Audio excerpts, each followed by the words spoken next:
हाँ, तो he gave out a cry of frustration and anguish. His dreams, his efforts dashed in the dirt. But as sure as I am standing here telling the story, now it's a strange one. But here is what occurred. Scene ये हुआ कि वो because of frustration, because of anguish जो है, वो चीखने लगा, give out a cry, वो तेजी से चीखने लगा, क्योंकि इसके जो सपने थे और उसके जो एफर्ट्स थे वो सब मिट्टी में मिल गए। वो सब डैस्ड इनटू द डर्ट। क्योंकि अब सोचो, किसी ने 1 साल तैयारी की है, 2 साल तैयारी की है, और वो एंड मोमेंट पर वो पूरा रेस भी रन नहीं कर पाया, और बीच में ही स्टम्बल्ड हो गया, स्टैगर्ड हो गया। जो भी इसमें स्पोर्ट पर्सन होगा समझ पा रहा होगा, ठीक है। But as sure as I am standing here telling the story, now it's strange one, but here is what occurred. मैं, ये बात कर रहे हैं डेविड रॉथ, मैं स्टैंडिंग हियर, मैं यहाँ खड़ा हुआ हूँ, सामने हो रहा है ओलंपिक गेम, मैं यहाँ खड़ा हुआ हूँ और आपको कहानी सुना रहा हूँ। मैं खड़ा हुआ व्यक्ति उस सीन को देखकर कह रहा हूँ, what a strange scene, what a strange one, but here is, लेकिन यहाँ है व्हाट ऑकर, जो हुआ था। मतलब ये बता रहे हैं कि मैं जब वहां पर खड़ा था, मैंने कहा हो, क्या हुआ ये, क्या अजीब सा, क्योंकि अभी जो आगे होगा ना वो बताएगा। हियर इज, वो जो है, जो ऑकर्ड हुआ, जो घटित हुआ, वो मैं आपको बताता हूँ क्या घटित हुआ। लेकिन एज अ ऑडियंस, जब मैं खड़ा था एज अ प्रेजेंट में, मैं खड़ा था टेलिंग स्टोरी, स्टोरी को सुना रहा था, तो मैंने महसूस किया, मैं जो आपको स्टोरी सुना रहा हूँ, मैंने वहां खड़े खड़े महसूस किया, ये तो एक स्ट्रेंज वन है। हियर इज, मैं आपको बताता हूँ कि वहां घटित क्या हुआ। वो लाइन शायद दोबारा पूछ लेना, समझ में ना आई हो तो। प्रेजेंट में चली गई थी वो, एकदम फिर पास्ट में ले गया वो स्टोरी को। जो 8 अदर एथलीट्स थे स्टॉप्ड इन देयर ट्रैक्स, वो अपने ट्रैक्स पर जाकर रुक गए।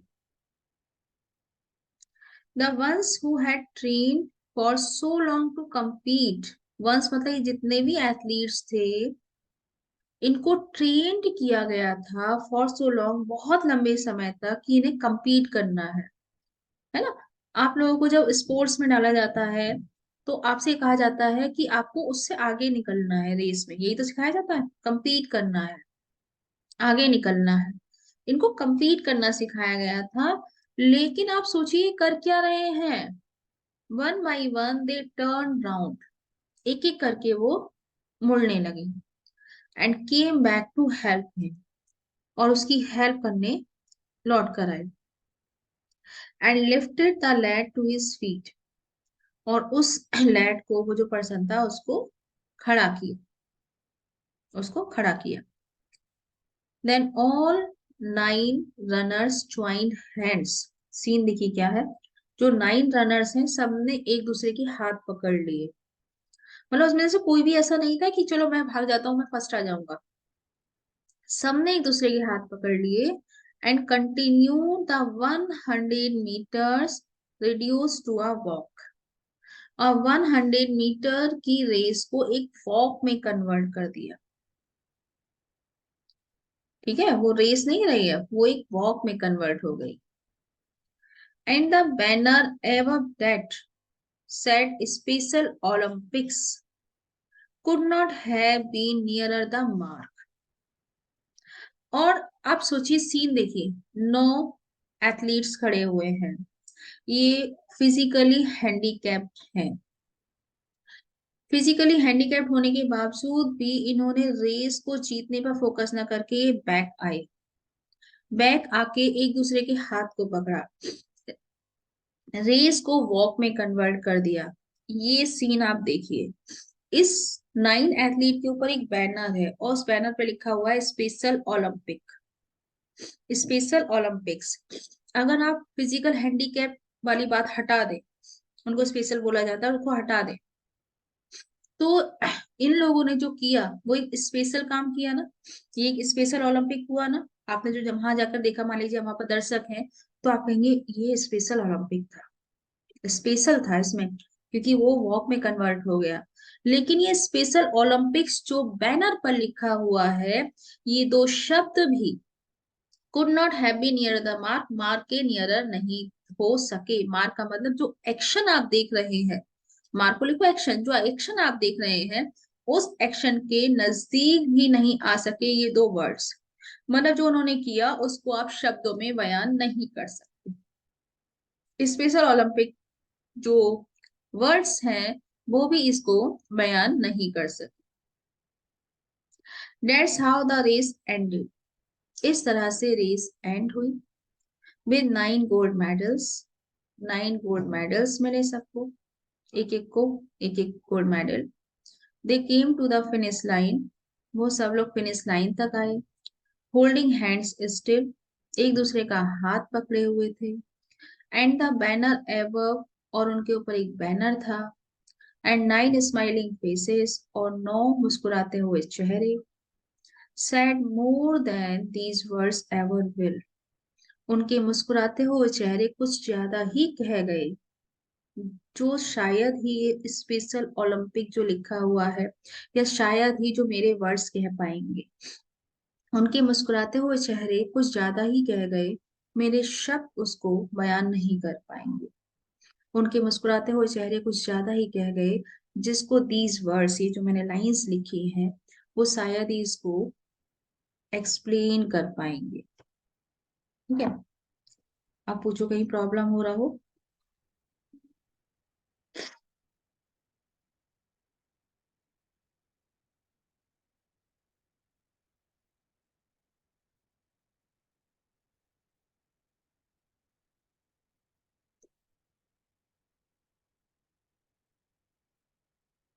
पूछना है कुछ?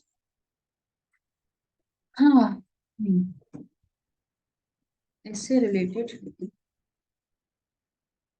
मैम एक बार लास्ट सेकंड पैराग्राफ बता दीजिए। हाँ ये बता। मैम, मैम ये लास्ट में लाइंस रिपीट क्यों हुई है? टू एम्फेसाइज, जैसे मैं भी आपको जब समझा रही थी, मैं भी एम्फेसाइज कर रही थी कि sad more, smiling faces sad more, smiling faces were saying more than these words, then my words, then the words which are coming in my mind will never explain। मेरे अंदर जो वर्ड्स आ रहे हैं कि वो उन्होंने क्या कर डाला, उससे ज्यादा तो उनके स्माइलिंग फेस कह रहे थे कि देखिए हमने क्या कर डाला। कभी कभी आंखों में इतनी तेज चमक होती है, उस चमक को आप डिस्क्राइब ही नहीं कर सकते। इन 9 लोगों की आंखों में एक तो एम्पैथी की फीलिंग है, उन्होंने अपने एक साथी की मदद की। मदद करने के बाद वो ये सोचकर चल रहे थे अब कुछ नहीं है, खत्म, कोई गोल्ड मेडल नहीं, कोई सिल्वर मेडल नहीं। लेकिन सबके हाथ में एक एक गोल्ड मेडल था और सब अपने देश एक गोल्ड मेडल लेकर जाने वाले थे। तो उनकी एम्पैथी का रिवार्ड उन्हें मिला था, ना कि वो जो विनिंग और लॉसिंग वाला होता है। तो उसकी जो चमक थी वो कुछ ज्यादा ही कह गई, जो ये शब्द जो मैं लिख रहा हूँ वो नहीं कह पाएंगे। जो शब्द मैं कह रहा हूँ वो नहीं कह पाएंगे, उस चीज को अगर आप रिपीट करेंगे। जैसे मैं जैसे अभी एनुअल में मैंने दिया एक स्टेटमेंट, तो वो जो रंग दे बसंती था, तो उसमें उन्होंने कहा कि मैं भारत माता का बेटा हूँ। अब इस लाइन को मैं दोबारा रिपीट करूँ, मैं भारत माता का बेटा हूँ, तो इसका मतलब क्या है? एम्फेसाइज कर रही हूँ मैं कि भगत सिंह कहते मैं भारत माता का बेटा हूँ। समझे नहीं समझे ना, मैं भारत माता का बेटा हूँ, अब दिमाग में घुसा। तो उस चीज को एम्फेसाइज करने के लिए इसलिए हम लाइन लाइन को रिपीट करते हैं। सारी लाइंस कम वजन वाली हैं, ये लाइन बहुत वजन वाली है, इसलिए इसको हमने 2 बार यूज किया। 2 बार आपको एम्फेसाइज करने के लिए कि हाँ देखिए कितनी ताकत थी उनकी मुस्कुराहट में। और फिफ्थ वाला पैरा कह रहे हो आप लोग, ये अच्छा हाँ मैंने कहा यहाँ पूछोगे। ही gave out a cry of frustration, उसने एक फ्रस्ट्रेशन और एंग्विश, फ्रस्ट्रेशन और एंग्विश को आप डिस्क्राइब करो। जैसे कि जो बच्चे मेहनत करते हैं, आप लोगों का पता नहीं, ये मैं सच्ची बोल रही हूँ, आयरनी नहीं है, आप लोगों का पता नहीं आप क्या करते हो। जो रियली में मेहनत करते हैं, दिन रात एक कर देते हैं, उन्हें कोई फर्क नहीं पड़ता दुनिया में क्या हो रहा है। ठीक है, सिर्फ 3-4 साल देते हैं वो अपने। उन बच्चों के लिए अगर लास्ट में जाकर कोई चीज अपोजिट हो, वो एग्जाम देने जा रहे हैं, उनका एक्सीडेंट हो जाए या फीवर हो जाए, अपने ऊपर मत लीजिएगा, आप लोग बहुत छोटी छोटी मेहनत कर रहे हैं, तो उनके अंदर एक फ्रस्ट्रेशन की फीलिंग आएगी कि हमने जो रातें नहीं किया, जो खाए पिए नहीं, पड़े रहे, बस लगे पड़े हैं, ऐसे कर लें, ऐसे कर लें, ऐसे कर लें। इस मोमेंट पर जब हमें एग्जाम हॉल में लिखना चाहिए था, हम बेड पर पड़े हुए हैं। वो फ्रस्ट्रेशन, क्योंकि आपके हाथ पर बांध दिए गए बेड पर एक तरीके से, ग्लूकोज चल रहा है, आप जा ही नहीं सकते वहां से उस टाइम, जो मुझे जाना है जाना है, वो फ्रस्ट्रेशन, वो वाली फ्रस्ट्रेशन, एंग्विश, एक रिग्रेट होता है, निराशा होती है, मेरे साथ ही क्यों, क्या किया मैंने ऐसा, मैंने तो मेहनत ही की थी। तो वो गेव आउट अ क्राई, एक चीख बाहर आई उसकी, उससे कनेक्टेड थी, फ्रस्ट्रेशन से और एंग्विश से, क्योंकि उसके जो सपने थे, उसके जो एफर्ट्स थे, जब आप कुछ करते हो तो सपने होते हैं, उसके जो एफर्ट्स थे वो मिट्टी में मिल चुके थे। But as sure as I am standing here, अब ये समझिए, मैं भी उतना श्योर हूँ, आप भी श्योर होंगे, जब आप, मैं आपको स्टोरी सुनाऊंगा, एज श्योर, उसने ये आपको जोड़ दिया, आप भी उतने श्योर होंगे जितना कि मैं श्योर हूँ, जो मैं ये स्टोरी सुना रहा हूँ, कि ये जो इंसिडेंट हुआ है ये बहुत ही स्ट्रेंज इंसिडेंट है। मैं इस इंसिडेंट को स्ट्रेंज कह रहा हूँ, श्योरली आप भी इसको इंसिडेंट को स्ट्रेंज ही कहेंगे, जो वहां पर अकर्ड हुआ, जो वहां पर घटित हुआ। बट हियर इज, वो जी स्टोरी है वो यहाँ पर मैं बताता हूँ अभी आपको, फिर आप बताएंगे कि कैसे वो घटना वहां घटित हुई। आया समझ में? Yes ma'am. सभी को आया? लास्ट सेकंड स्टेप, ठीक है, लास्ट सेकंड देखो, आप टुकड़ों में पूछ लो, आ जाएगा समझ में, फिर और उस पर ध्यान देकर बताएंगे। Then all 9 runners join hands, 9 runners ने अपने हैंड्स ज्वाइन किए, कंटिन्यूड, और अपनी जर्नी को कंटिन्यू रखा।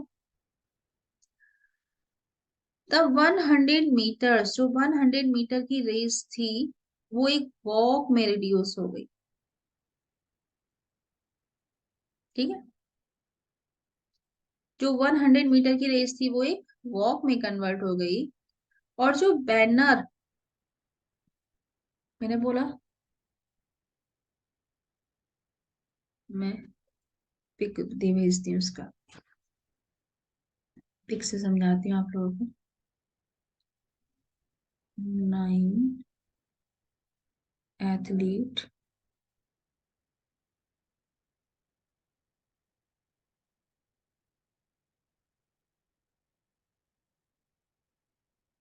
विथ स्पेशल ओलंपिक्स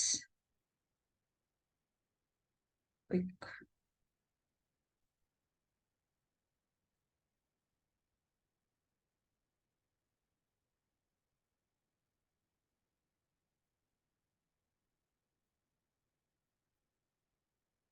नहीं, मैं ऐसे ही बताती हूँ मायने।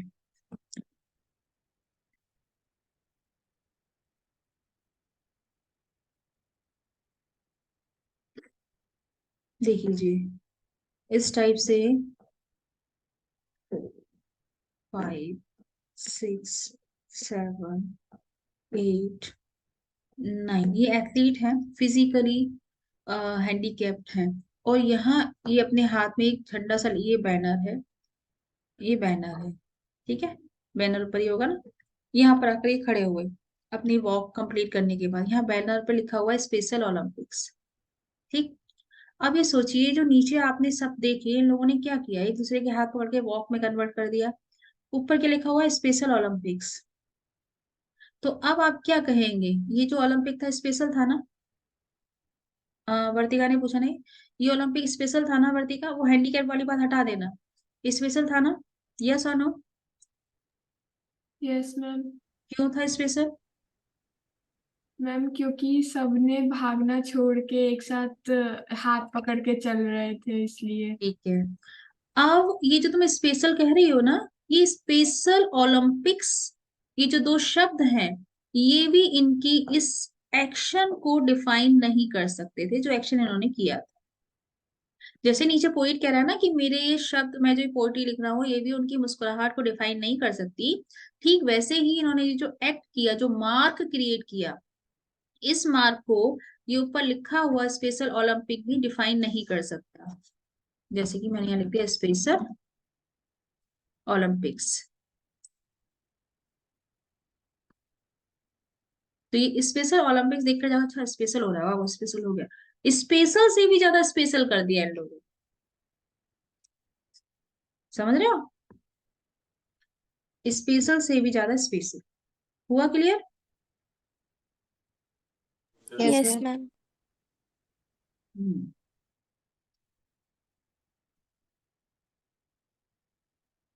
और कुछ पूछना है? मैम लैड का मतलब क्या होता है? और कोई और बताएगा लड़का अंदर? Ma'am boy. यंग बॉय को बोलते हैं लैट। हाँ। कल आप लोग बताइए क्या करना चाहेंगे, इस पोयम से रिलेटेड कुछ या कुछ और? आप लोग अपनी राय दीजिए। मैम इसके क्वेश्चंस करवा दीजिएगा थोड़े। यस मैम, इसके यस क्वेश्चंस मैम। करा दीजिए। उसके बाद फिर मर्चेंट बची है वो करा देना। Yes ma'am. मर्चेंट पढ़ लोगे, ये कोर्स सारा कर लोगे, क्या दिमाग में चल रहा है? और सब चीजें तैयार है तुम लोगों की? मतलब दूसरा क्वेश्चन तुम्हारे अंदर ये आया कि मर्चेंट बची है थोड़ी सी, हाँ, मर्चेंट कंप्लीट करो, बस खत्म फिर कहानी। नहीं मैम, मेरे दिमाग में ग्रामर भी आई। यस मैम, ग्रामर भी आई। 95 कैसे आएंगे? एक दो के 95 का टेस्ट का मतलब होता है स्मैश्ड, कुछ चीज मिलकर खत्म हो जाना, टकरा कर खत्म हो जाना। 95 का टारगेट बना के चलो। मेरे इस बनाने से कुछ नहीं होगा, अपने माइंड में बनाकर चलो। उसके लिए आपका हर चीज परफेक्ट होना चाहिए। लिटरेचर, आप विश्वास मानो, परफेक्ट ही जाएगी, क्योंकि उसमें चॉइस आती है। आप दो तीन यूं ही छोड़ सकते हैं, कोई पोइट्री नहीं आती छोड़ दो, मर्चेंट का कोई पैटर्न छोड़ दो, कितने सारे क्वेश्चंस आएंगे उसमें। माइंड सेट करके चलो बच्चा, मैं भी कुछ नहीं कर पाऊंगी।